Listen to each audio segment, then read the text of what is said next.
Welcome back to the Backseat Startup Podcast, where we give unsolicited advice to strangers on the internet. Today, I'm joined by Dan Keldsen, the co-founder of Plexicam. Dan, thank you so much for being on the show. Can you tell us a little bit about yourself? Hey, Luke, thanks for having me on. So there's a long story, which we covered off record. So I'm co-founder of Plexicam.com. We have what I like to sometimes call an invisible upside-down tripod alternative, which is a mouthful. But effectively, we believe that if you're going to be on camera for a Zoom meeting or interviews like this or whatever, you need a good enough camera for whatever your standards are. It needs to be in the right place, which is somewhere where you can have good eye contact with whoever you're talking to, whether it's recorded or live. And that is almost always not your built-in web camera, or even a great web camera that's up on top of a screen that's a foot above your head. Not awesome positioning. We came to market at the end of 2020, so pretty good timing for taking advantage, so to speak, of what COVID wrought on us, which is you might as well make the best of a bad situation, in my opinion. And 2 years later, a little more than 2 years later, and we sold millions of dollars worth of Plexicams, and I still can't really believe it. Yeah, huge congrats on all this success. And by the time you're all listening to this, we will have just featured Plexicam, so go check out that feature. And Dan, when you applied to be featured on Startup Founder Daily, I was immediately brought to the description of yourself. And I just want to read through it right now because it was great. And it's what did I write? You said, co-founder of Plexicam. I've done 7 startups as well as worked for and consulted to large enterprises around the world. Came kicking and screaming into the business world from a music background as a grad of Berklee College of Music. There's more in common between music creation and performance and business than you might think. It just immediately jumped out to me. I think that was so well said, but I would love to hear why there's so much in common between music creation and business.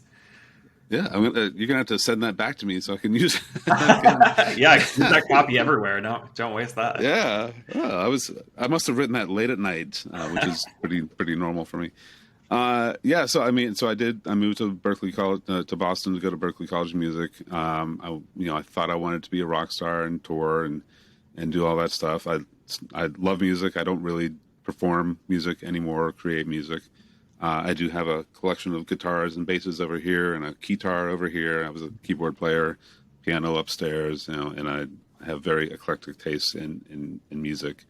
I guess part of what I realized is that, so if you're going to be in demand as a musician, then you can't be invisible, is one of the things. So you need to put energy into making yourself visible. Any sort of performance, this is a performance, right? Being on stage is a performance. Being on a virtual stage, giving a keynote to an audience that could be anywhere in the world is a performance. So as it turns out, one of the biggest learnings to me about performing is things happen that you don't expect.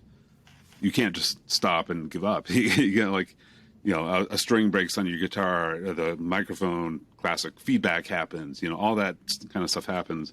So while I'm not a great improviser in creating music, so I'm not a jazz improviser and you don't want to hear me do guitar solos or anything, but I've learned to improvise in life and in work and what comes out and then what do you do about it? And sitting there and not doing anything about it is a super bad idea. Don't do that.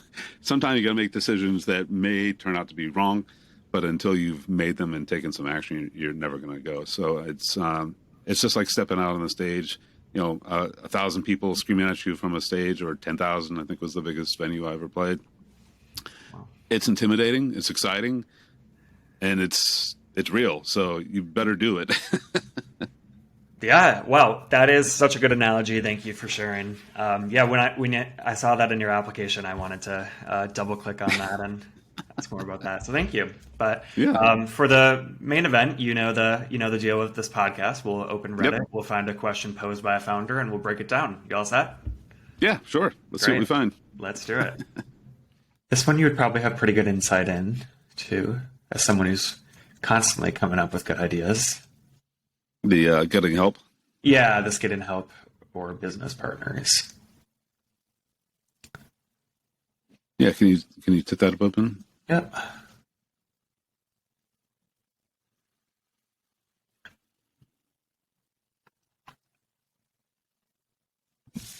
Hmm. And we can keep looking if it doesn't suit your fancy. Yeah, I think we could riff on this. Okay, great. I will give it a read for our listeners. So Sure. the post is titled Getting Help or Business Partners. I'm a software engineer and want to turn what I think is a pretty good idea into a business. I've tried and failed to build businesses before, but I've made it to my 2023 mission to do things differently to how I've approached ideas before. I've started by analyzing my strengths and weaknesses, heard a great quote, do what you do best and delegate the rest. I have the software side locked down after working for 15 years in tech, so I think I would make a great CTO of my business, but I really need a business/sales/marketing minded person to team up with to fill the gaps I can't do. It's crazy because I see so many people always looking for tech partners for their business, but I'm looking for a business partner for my business. I don't have much capital to offer anyone a salary, but I'd like to know how people have found partners in the past. Where do I find people, and can I trust who I can trust and build a relationship with? How do you get someone to come along for the ride for just equity? What do you think about that? Yeah, so it really depends on, so we've all heard stories of fantastically funded startups that, took off like a rocket, and all the details that didn't work out so well, nobody ever hears about because the nice story gets told there. Personally, I'm a big believer in collaboration and partnerships in general.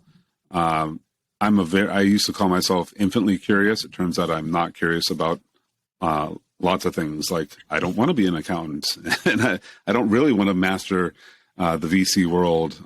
There's a lot of things like that I don't personally want to know, and you do not have to learn them yourself, right? You can find. Maybe you find a partner, somebody they can work with directly. Maybe you just hire out that role for when you need it. Part-time accounting, for example. For funding, so for Plexicam, for example, we have a physical product we run off of Shopify. Shopify Capital exists, which is a very different model than pitching VCs. Shopify Capital looks directly at the money that they see flowing through our business, and they will give you. We're not using them at the moment, but they will give you a certain amount of capital based on what they can see for your actual sales, because it's right there in their system. And there's a different payback model for that than a traditional bank loan or things like that. So I guess I would caution that you don't just look at sort of traditional equity-based partnerships. In a lot of cases, you might be way ahead of putting the horse way ahead of the cart, or the Tesla, or whatever metaphor you want to use these days. But you need to, we were talking about this before we hit record. You need to really do some experiments. Is your idea good enough to test out? I mean, you really need feedback, because believing what you're telling yourself, unless you're maybe overly harsh on yourself, you're probably not going to give yourself enough negative feedback or corrective feedback to turn your idea, whatever it is, into something that's other people would want. So I would recommend that you look to see if people do want what you offer. I remember when we started Plexicam, and the first month that we opened our doors to sell, we sold one. and then the next month we sold 10, and that was our first Christmas season, because we launched in November 2020. And that was not exciting. I mean, it was sort of exciting that anybody would buy it, because once upon a time there were zero, but it was certainly not like, oh, clearly this is, we're billionaires. That did not happen. But then it grew from there, and then we had to learn. I would not recommend that you kind of pursue that traditional equity-based method and going after venture funding and all that kind of stuff. I would start do people care about what you're offering? bring in other people to bounce ideas around. I know that Lucas has a law background. He's a lawyer, so he could speak to that. I prefer, like, I've signed a bazillion non-disclosure agreements because I was a market analyst for 10 years or so, a tech market research analyst. They're useless, and most of the companies, they certainly don't exist now, and they may not have existed, a month or a year after I talked to them.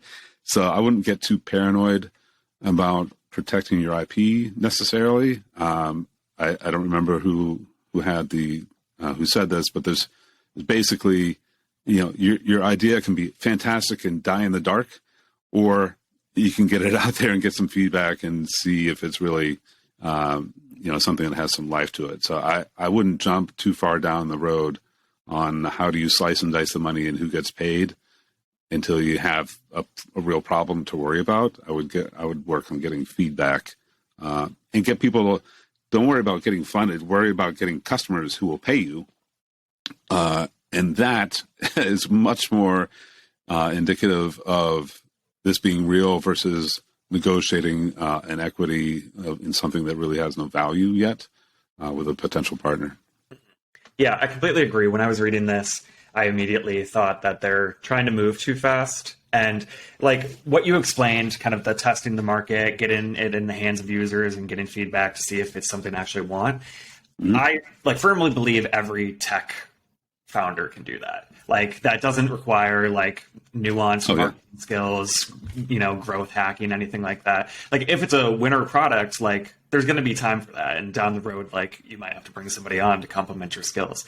But at this stage, don't lock yourself into a co-founder commitment and don't give away equity in something that it very well could be that people don't want. And like you said right at the end there, like I think I heard a similar quote that was like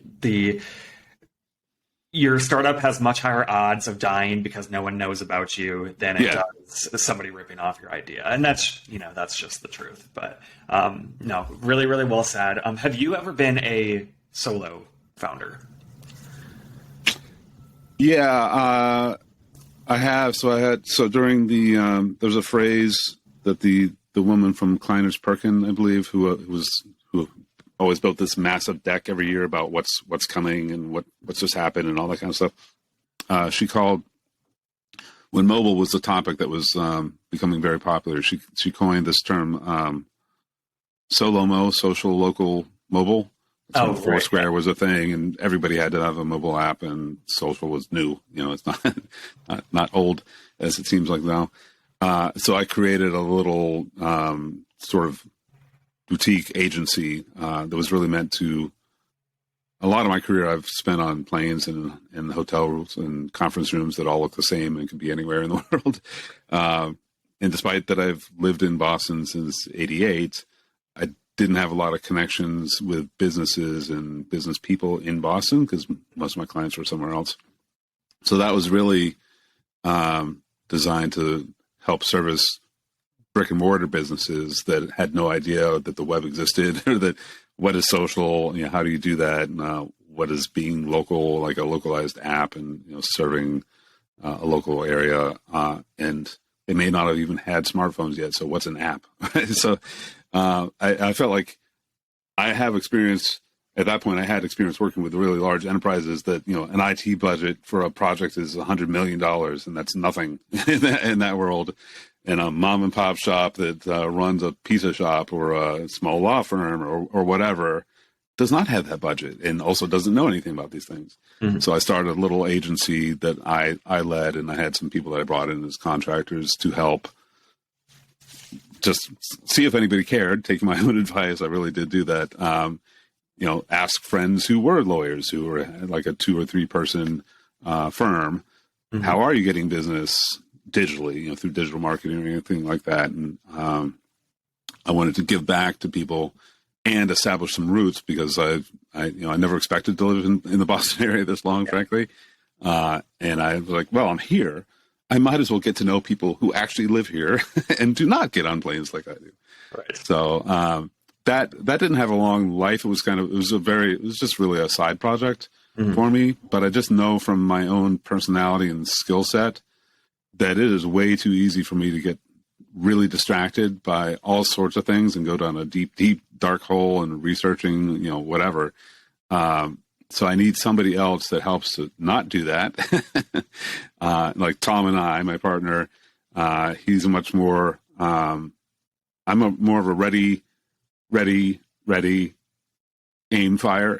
And he's more of a ready, fire, aim, and then correct, of course. So that combination to me works out really well. You don't have to go it alone. I mean, just bouncing ideas off of friends or anybody, maybe not friends, because friends will lie to you too, and they don't want to make you feel bad typically. I was just, when I was looking off camera, I was looking up, there's a great book called The Mom Test by Rob Fitzpatrick. Really, I've written a book, co-written a book with Tom.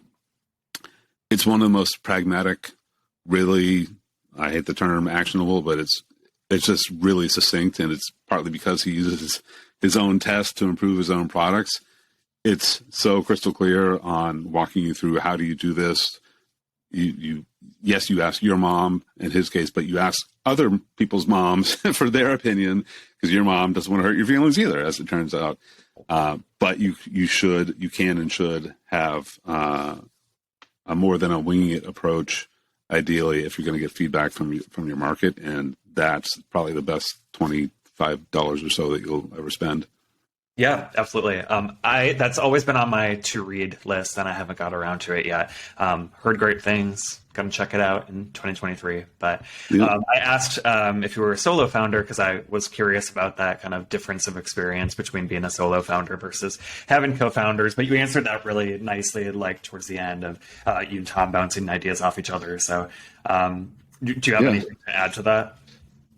Yeah, so I've been speaking more optimistically, and maybe I should. So the downside is if you jump too early into a partnership with somebody you really don't know, and there's sort of a hazy line on know them enough, don't know them enough. Where is that line?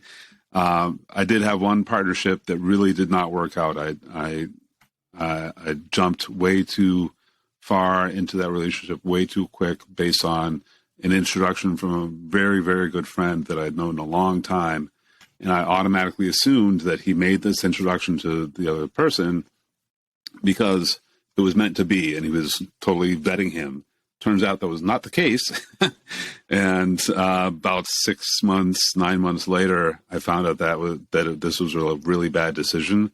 But I'd gotten locked into some longer-term contracts. We had a software development company, and it was very difficult to undo that relationship and get back on track. So, I'm not so paranoid that I don't want to say trust no one, because that's not that's not good. I should go back and watch the X-Files maybe and learn some things there. But really, you should. You should be a little bit cautious and definitely vet people. Like what I was saying to Luke when we were off camera, I started podcasting back in 2006 because I wanted to get to know people and for people to get to know me so business could come to me.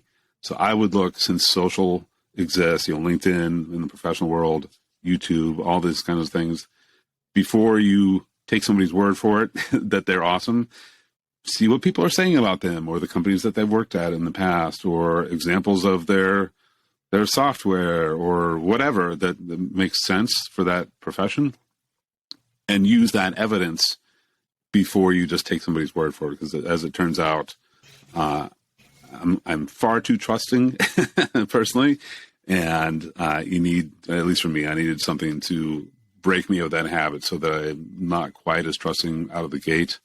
And probably will never be as trusting as I once was. I think that's leans more in the healthy direction. Yeah, I mean, it's a lesson well learned. And this user seems to be like really pushing forward. They want to get this started, and that can definitely lead you to make some decisions before you're ready. And this is something that you have to proceed with caution with. I mean, the average co-founder relationship lasts longer than the average marriage. So this is, a real... I didn't know that. Yeah, this is a real decision. You can't take this thing too lightly. But this segues actually nicely into my last question for you. Assuming this is the right time, assuming they are ready to bring on a partner, how would you go about finding somebody if you don't have, a pre-selected list of people you want to work with? Yeah, I've been on LinkedIn since I think the first year that it was available. So for me, my go-to resource is LinkedIn. I would not hesitate to peer into anybody who you found who you think might be a potential fit, however you found them, and you ran into them in a coffee shop, whatever it happens to be. I would take a look at their network, take a look to see what they're posting on LinkedIn or Reddit, where it happens to be. It doesn't really matter. And literally vet some of the people that they claim to have worked with or know or whatever. Mm-hmm. Head that off early rather than later. It's getting a potential partnership started is not a problem, really. It's whether it's the right partnership, which is why I also think that maybe you just pay people for some services to help you, like get your first sale or whatever. Don't jump the gun. I would want more than one person to say that this is a good person to work with or does great work or whatever. And maybe you take somebody out to lunch or buy them coffee or whatever whatever makes sense in the age where maybe you don't want to go out and be out in public. But definitely spend some time on whatever platform that they may be hanging out in and best established, and see what other people have to say about them so that you have some idea what you're getting into. Yeah, absolutely. That's fantastic advice. Well, consider this question thoroughly answered. You're welcome for the unsolicited advice. Dan, thank you so much for being on the show. How can listeners connect with you? Sure. So plexicam.com is a good way to find out about our company. As I said, I live on LinkedIn a lot. So you can find me, Dan Keldsen, Keld as in Dan, Sen.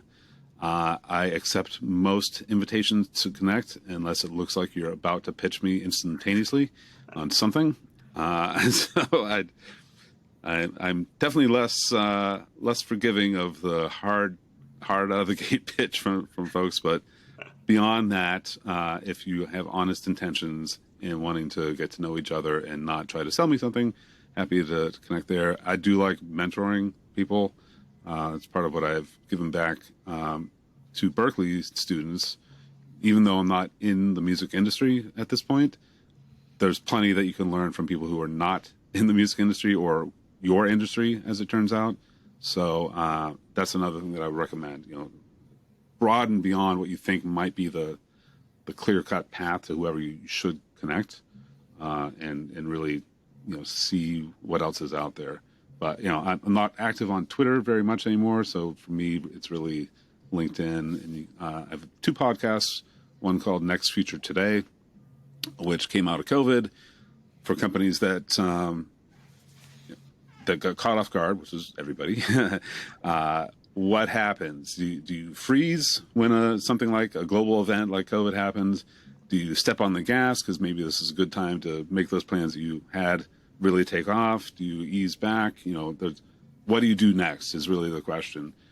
For that's the intent of that podcast. And then I have another one that's focused more on Plexicam clients and the experts that we happen to have as clients, and that's called Insights for Pros. And that's meant to be much more like I interviewed an actor recently on how do you become a better actor. Like, you could read a script from a teleprompter, but if you don't know how to act, it's going to look like you're reading a script. It doesn't matter how awesome that script is. So how can we learn how to do that? So if any of that stuff is interesting to you, you can find me there as well. And in general, type in my name, and wherever you find me, feel free to reach out. Great. Thanks again, Dan. Go check out the most recent article featuring Plexicam and check out Plexicam itself. So thanks once again, and we'll talk soon. Thanks, Luke. The Backseat Startup Podcast is brought to you by Startup Founder Daily, a media company focused on early-stage companies. To learn more or apply to be featured for free, head over to startupfounderdaily.com. You can find the link in the description below.